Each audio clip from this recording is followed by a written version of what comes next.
یہ بچی تھی اللہ تعالیٰ کی وحدانیت اور کبریائی بیان کر رہی تھی۔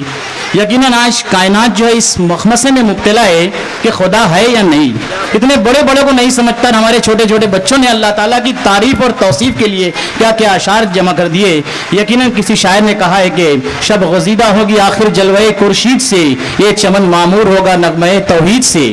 یقیناً اب چلتے ہیں اس قافلہ سخن کا رخ اس دربار رسالت کی طرف لے چلتے ہیں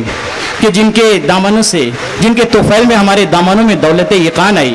چلیے چلتے ہیں اس قافلہ سخن کا رخ وادی مکہ کی طرف لے چلتے ہیں کہ جہاں یوسف کنا کے دیدار حسن سے زلیخا مصر کی انگلیاں نہیں کٹتی، بلکہ ایک زبردست ضابطۂ اخلاق سے ایک انسانیت کی تعمیر اور سوسائٹی کا وجود ہوتا ہے۔ چلیے اس قافلہ سخن کا رخ اس وادی مدینہ کی طرف لے چلتے ہیں کہ جہاں نار نمرود میں سیدنا ابراہیم علیہ السلام کا معاملہ نہیں ہے، بلکہ صحرائے عرب کی تپتی اور چلچلاتی ہوئی دھوپ میں سیدنا بلال رضی اللہ عنہ کی زبان سے احد احد کی صدائیں بلند ہوتی ہے۔ چلیے اس قافلہ سخن کا رخ اس مکہ کی وادیوں کی طرف لے چلتے ہیں جہاں فرعون کے محل میں آسیہ بنت مزاحم کے ظلموں کی داستانیں نہیں ہیں، بلکہ وادی مکہ میں حضرت سمیہ اور حضرت زنیرہ کی عشق و محبت کی داستانیں لکھی چلتی ہے۔ چلیے اس قافلہ سخن کا رخ اس دربار رسالت محمد صلی اللہ علیہ وسلم کی طرف لے چلتے کہ جہاں دربار رسالت صلی اللہ علیہ وسلم میں حضرت علی، حضرت ابو ہریرہ اور حضرت حسان بن ثابت جیسے درخشندہ اور پائندہ شعراء کی ایک قطاریں لگی ہوئی ہے۔ ایسے میں حضرت علی رضی اللہ عنہ نے ایک شعر کہا، اللہ کے رسول صلی اللہ علیہ وسلم نے فرمایا الشعراء تلاميذ الرحمن، یعنی شعراء اللہ کے شاگرد ہوتے ہیں، وہ شعراء جو اللہ کے رسول صلی اللہ علیہ وسلم کی منقبت میں نعت کا نذرانہ پیش کرتے ہیں۔ آئیے اس قافلہ سخن کا رخ وادی مدینہ کی طرف لے چلتے ہیں کہ جہاں آمد مصطفیٰ صلی اللہ علیہ وسلم کی آمد پر قبا کی بچیاں دف بجا کر اعلان کر رہی ہے طلع البدر علینا من ثنیات الوجہ وجب الشکر علینا ما زاغ بلا۔ اللہ کے رسول صلی اللہ علیہ وسلم کی تعریف میں مدینہ کی ان بچیوں نے تعریف اور توصیف کے دف بجائے، تو ہمارے شہر کی بچیاں بھی پیچھے نہیں ہیں، وہ بھی اللہ کے رسول صلی اللہ علیہ وسلم کی تعریف اور توصیف کے لیے کیسے کیسے کلمات ادا کرتے ہیں۔ تو آئیے ہم ملاحظہ فرماتے ہیں، ہماری یہ معصوم بچیوں کے زبان سے نعت پاک کے مقدس کلمات سنتے ہیں۔ میں دعوت سخن دیتا ہوں روشدہ کو کہ وہ آئے اور اللہ کے رسول صلی اللہ علیہ وسلم کی تعریف اور توصیف میں نعت پاک کا نذرانہ پیش کرے۔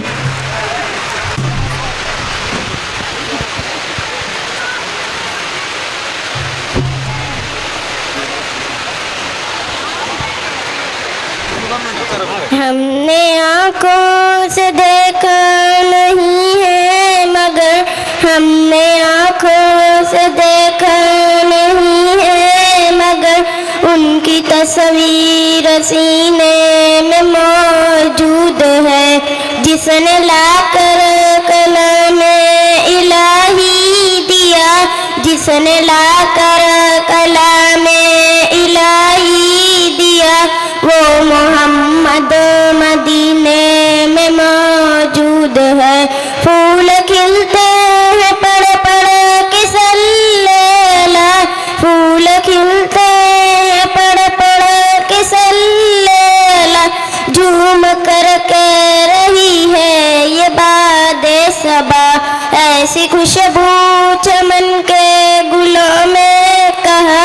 ایسی خوشبو چمن کے گلوں میں کہا، جو نبی کے پسینے میں موجود ہے۔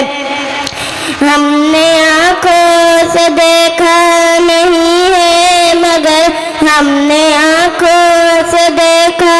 نہیں ہے مگر ان کی تصویر سینے میں موجود ہے۔ ہم نے مانا کہ جنت بہت ہے ایسی، ہم نے مانا